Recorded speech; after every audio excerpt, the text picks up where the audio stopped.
Hi. Hello. నమస్తే అందరికీ. Welcome to my channel. ఇప్పుడు మనం చెప్పుకోబోతున్న story 'my bad boy' episode 367. Veda ship అంతా తిరుగుతూ చూస్తూ హ్యాపీగా ఫీల్ అవుతూ ఉంటాయి. ధీరాబాబు కూడా వాళ్ళ డాడీ దగ్గర నుండి అంతా చూస్తూ ఉంటాడు. పైగా అందులో నుండి సముద్రం కనిపిస్తుంది కదా, వాడు వాటర్ని చూస్తూ ఇంకా హ్యాపీగా ఫీల్ అయిపోతాడు. వాడిని అంతా చుట్టూ తిప్పి చూపించాక వాడికి ఆకలి వేసి నిద్ర కూడా వచ్చేస్తుంది పాపం. కళ్ళు నులుముకుంటూ ఉంటే రుద్ర దగ్గరుండి కొడుకుకి ఫుడ్ తినిపించాక, ఓయ్ నీ కొడుకుకి కొన్ని పాలు పట్టించవే, వాడిని పడుకోబెడతాను అన్నాడు. దాంతో బెడ్రూమ్లోకి వెళ్ళి వేద కొడుకుకి పాలు పట్టించిన తర్వాత రుద్ర బెడ్ మీద ఉన్న కొడుకుని తీసుకెళ్తూ ఉంటే, బావ వాడెక్కడికిప్పుడు, పడుకున్నాడు కదా అని అడిగింది వేద అయోమయంగా. వాడికి పైన స్పెషల్ రూమ్ ఉంది, అందుకే తీసుకెళ్తున్నాను, కంగారు పడకు, వాడు బాగానే ఉంటాడు కానీ అని రుద్ర కొడుకుని తీసుకెళ్తూ ఉంటే, పైన వాడు ఒక్కడేలా పడుకుంటాడు బావా, అయినా ఎవరుంటారు ఏంటి అక్కడ అని వేద ఆలోచిస్తూ ఆ రూమ్ అంతా చుట్టూ చూస్తూ ఉంటుంది. పైగా స్పెషల్గా ఆ రోజు రుద్ర ఇచ్చిన శారీ కట్టుకుంటుంది వేద. కొంగు నడుమున దోపి మరీ అక్కడున్న వాటిని చూస్తూ ఆ రూమ్లో నుండి కాస్త బయటికి వచ్చి చూస్తే సముద్రం కనిపిస్తూ ఉంటే చల్లగా వస్తుంది ఇక్కడ అని చేతులు రెండు చాచి అక్కడ చూస్తూ ఉంటుంది. వావ్, ఇది అసలు వెళ్తున్నట్టుగానే లేదు. ఇంత పెద్ద షిప్ ఎలా తయారు చేస్తారో ఏంటో, పైగా ఇక్కడ ఎన్ని సౌకర్యాలు ఉన్నాయి అని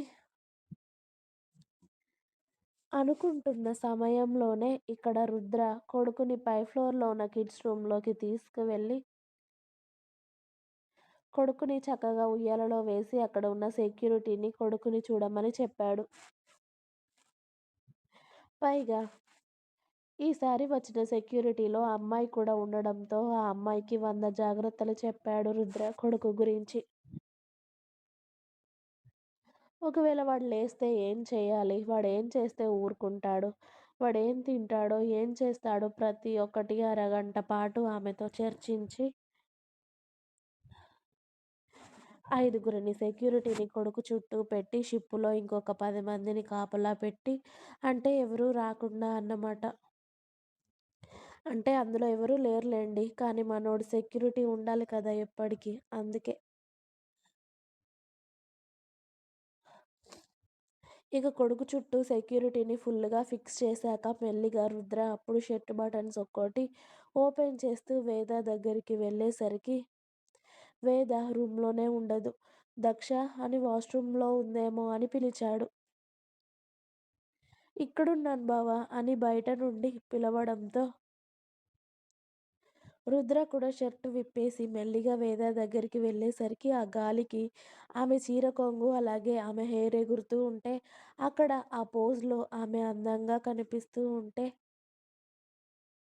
రుద్ర నిమిషం ఆలస్యం చేయకుండా వెళ్ళి వేదని వెనక నుండి హత్తుకొని, ఏం చేస్తున్నావే ఇక్కడ అని అడిగాడు ఆమె బుగ్గన ముద్దు పెట్టుకుంటూ. ఇక్కడ ఎలా ఉందని నేను చూడ్డానికి వచ్చాను కానీ, నా కొడుకు ఎక్కడ ఇంతకీ, వాడిని ఎక్కడ పడుకోబెట్టావు? వాడు నువ్వు నేను లేకపోతే ఉండడని తెలుసు కదా అని అడిగింది వేద వాళ్ళ బావ వైపుకి తిరిగి. వాడిని పైన ఉన్న రూమ్లో పడుకోబెట్టాను. పైన కిడ్స్ రూమ్ ఉంది, పైగా సెక్యూరిటీ కూడా ఉన్నారు. నీతో నాకు చాలా పనుంది అప్పటి వరకు. ఈవినింగ్ వరకు, ఒకవేళ వాడు నైట్ వరకు లేవకపోతే నైట్ వరకు ఉంది అనుకో. వాడు లేచే వరకు ఈ కాస్త సమయం వాడికి కాకుండా నువ్వు నాకిస్తే బాగుంటుంది. ఇంత దూరం తీసుకొచ్చి ఏమీ లేకుండా చప్పగా ఉంటే ఏం బాగుంటుంది చెప్పు అని ఆమెను మళ్ళీ వెనక్కి తిప్పి ఆమె వీపు మీద అతడి పెదాలతో రాస్తూ ఆమె వెనక బ్లౌజ్కి ఉన్న థ్రెడ్స్ విప్పేశాడు రుద్ర. ఇప్పుడేం కావాలంట నీకు మరి అని అడిగింది వేద. చాలా చాలా కావాలి అని కాసేపు అక్కడ మరదలితో రొమాన్స్ చేసి ఇక బయట బాగుండదు అని చెప్పి వేదని ఎత్తుకొని డోర్ క్లోజ్ చేసి లోపలికి తీసుకొచ్చి ఆమెను బెడ్ మీదకి చేర్చి మరో నిమిషం ఆలస్యం చేయకుండా ఆమె మీదకి చేరిపోయాడు రుద్ర. వాళ్ళ బావ బరువుని వేద ఇష్టంగా మోస్తూ ఉంటే చాలా రోజుల తర్వాత అతడిలో ఉన్న స్మూత్‌నెస్‌ని బయటికి తీసి మరదలికి పరిచయం చేస్తాడు. అతడిలో ఆమెలో కలిసిపోవాలి అన్న తొందర ఏమాత్రం లేదు. మరదలతో టైమ్ స్పెండ్ చేయాలి, వాళ్ళ రొమాంటిక్ టైం ఎంజాయ్ చేయాలి అని మాత్రమే ఉండడంతో అస్సలు ఆమెలో కలిసిపోవడానికి తొందరపడకుండా చాలాసేపు వేదతో కలిసి రొమాన్స్ చేసి అప్పుడు వారి వలవలని దూరం చేస్తూ ఉంటే అతడు ఆమె మీద చూపిస్తున్న ప్రేమకే అర్థమైపోయింది వేదకి. అతడు ఆమెతో ఎంతో సమయం గడపాలి అని కోరుకుంటున్నాడు అని. అందుకే వాళ్ళ బావ ప్రేమకి మురిసిపోతూ అతడికి నచ్చినట్టుగా, అతడికి ఇష్టమైనట్టుగా తను తిరిగి సహకరిస్తూ ఆమె ప్రేమని అతడికి చూపిస్తుంది. ఆ రోజంతా కూడా ప్రపంచంలో ఎవ్వరూ లేనట్టుగా, ఆ షిప్‌లో కూడా వాళ్ళిద్దరే ఉన్నట్టుగా, ప్రపంచాన్ని అలాగే మిగతా విషయాలు అన్నింటినీ వదిలేసి ఆ రోజంతా ఇక వాళ్ళదే అని వాళ్ళిద్దరూ ఒకరిలో ఒకరు కలిసిపోతూ ఉన్నారు అనేక సార్లు. అతడి ప్రేమను ఎన్నిసార్లు చూసినా ఆమెకు కొత్తగానే అనిపిస్తుంది. అతడు టచ్ చేసిన ప్రతిసారి కూడా అది కూడా కొత్తగానే అనిపిస్తూ ఉంటుంది ఆమెకు. అలాగే మరదల్ని ఎన్నిసార్లు అతడిలో కలుపుకున్నా కూడా అదే ప్రతిసారి వాళ్ళకి మొదటిసారి కలయికలాగానే అనిపిస్తుంది. అతడు ఎప్పుడు టచ్ చేసినా కూడా వేద ప్రతిసారి అదే కొత్తగా వాళ్ళ బావ తన మీద చేయి వేసినట్టుగా సిగ్గుతో మెలికలు తిరగడం రుద్రకి చాలా ఇష్టం. రాత్రి వరకు వారి ప్రేమలోకంలో మునిగిపోయి వేద ఇక చాలు బావ నాతో అవ్వదు అని ఇక నీరసపడిపోయిన తరువాత రుద్ర ఆమెను వదిలేసి ఫ్రెష్ అవ్వవే చిన్నోడిని తీసుకొస్తాను చీకటి పడింది ఇక. వాడు లేచాడు అనుకుంటా అని రుద్ర ఫాస్ట్‌గా వాష్‌రూమ్‌లోకి వెళ్ళి ఫ్రెష్ అయ్యి డ్రెస్ వేసుకొని బయటికి వెళ్తే వేదకి ఓపిక లేకపోయినా కూడా లేచి వాష్‌రూమ్‌లోకి వెళ్ళి వేడి వేడి నీళ్ళతో స్నానం చేసి ఓ లాంగ్ ఫ్రాక్ వేసుకొని బయటకి వచ్చి చిందరవందరగా అయిన ఆ రూమ్‌ని అంతా నీట్‌గా సర్దుతూ ఉంటుంది. అలాగే బెడ్ మీద ఉన్న బెడ్ షీట్స్ అన్నీ తీసేసి వేరే కొత్తవి వేసి ఇక బెడ్ మీద కూర్చుంటుంది. రుద్ర వెళ్ళేసరికి కొడుకు సెక్యూరిటీ చేతుల్లో ఆడుతూ కనిపించాడు. అప్పటికే వాడు ఫుడ్ తినడం, పాలు తాగడం అయిపోయి వాడి చుట్టూ ఫుల్లు టాయ్స్ వేసి ఆడిపిస్తూ ఉంటే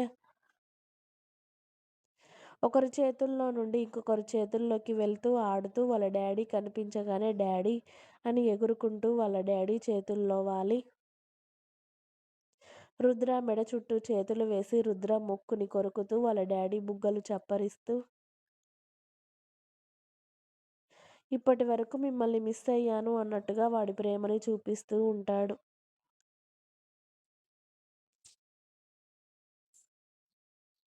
కొడుకు వేషాలన్నీ చూస్తూ నవ్వుతూ రుద్ర మిస్ అయ్యావు బంగారం నువ్వు. నేను కూడా చాలా మిస్ అయ్యాను నిన్ను. కానీ మీ మమ్మీని నీకన్నా ఎక్కువగా మిస్ అయ్యానురా. అందుకే కాసేపు ఇక్కడ వదిలేశాను నిన్ను. సారీ అని కొడుకుని హత్తుకొని రూమ్‌లోకి వెళ్ళేసరికి వేద బెడ్ రెస్ట్‌కి ఆనుకొని కనిపించింది. వాళ్ళ అమ్మని చూడగానే అమ్మ అని ఎగురుతూ వేద దగ్గరికి పరిగెత్తేశాడు ధీరబాబు.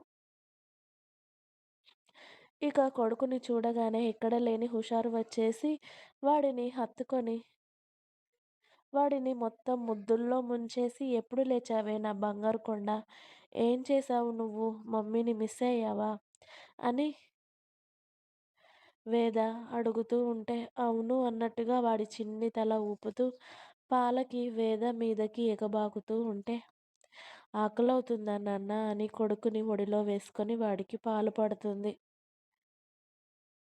వాడికి బోలెడు ముచ్చట్లు చెప్తూ. తల్లి కొడుకులను అలా చూస్తూ, నవ్వుతూ వాళ్ళకి ఫుడ్ తీసుకురావడానికి బయటికి వెళ్ళాడు రుద్ర. ఇంకా ఉంది.